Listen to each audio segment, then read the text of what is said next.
creating additional impervious coverage on some of the school properties to which this amendment would apply. Through conditional use, the Historic Preservation Ordinance provides properties listed on the Historic Resources Inventory a minimum of 15% additional impervious coverage. And on top of that, the Board of Commissioners can grant additional impervious at its discretion as a means of protecting a historic resource. I've heard some say that anything less than the full preservation of Clairemont would not qualify for conditional use. As a preservation professional with many years of experience in this field, I strongly disagree. The intent of our preservation code is to discourage the unnecessary demolition of historic resources and to provide incentives for the continued use of historic resources.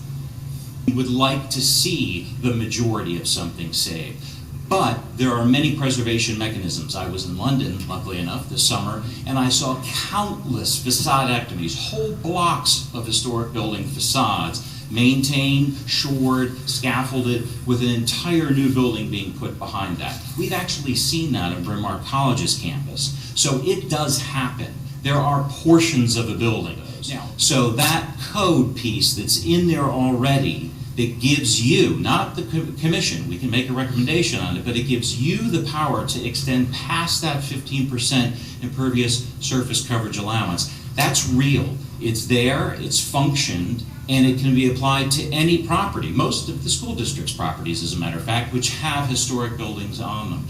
So I would urge you to consider that mechanism that's already there, that's already functioned here on the eve of us redoing our zoning code and putting one more thing in at the last minute. So please do consider that. Know that it's a functional mechanism and that my commission takes it very, very seriously in terms of the flexibility in applying that to any application that comes before us.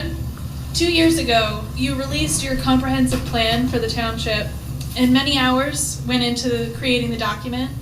You carefully studied innumerable aspects of the township and considered our history as a very important issue. I appreciate your efforts to ensure preservation of historic properties. The plan was developed with the recognition that many stakeholders have many different ideas about how to change the ordinance, but I respect the fact that you are the only group that has thoroughly studied every aspect of the ordinances. The plan you have developed is thorough and fair. Now you must consider a plan by the school district to tear down the historic Clairemont estate at 1860 Montgomery Avenue, designed by Horace Trumbauer. The district requires modifications to the zoning requirements in order to construct a new school.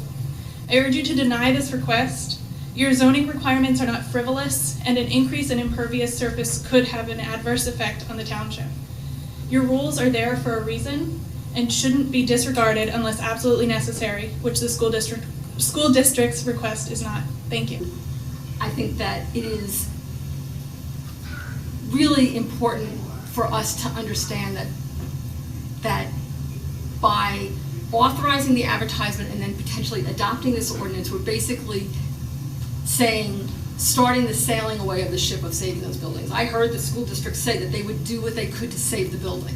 Well, if that's the case, then we don't need to do this amendment. We have the provisions in here already to be able to enable them to do a code of a school for a first-class township like ours.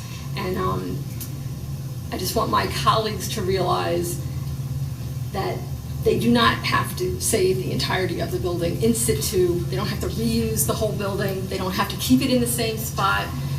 We just had that wonderful development in front of us right now. There's all sorts of ways that we can continue working with the school district and not bother wasting time on amending our code, our time and our staff's time and the school district's time on an ordinance amendment that's unnecessary.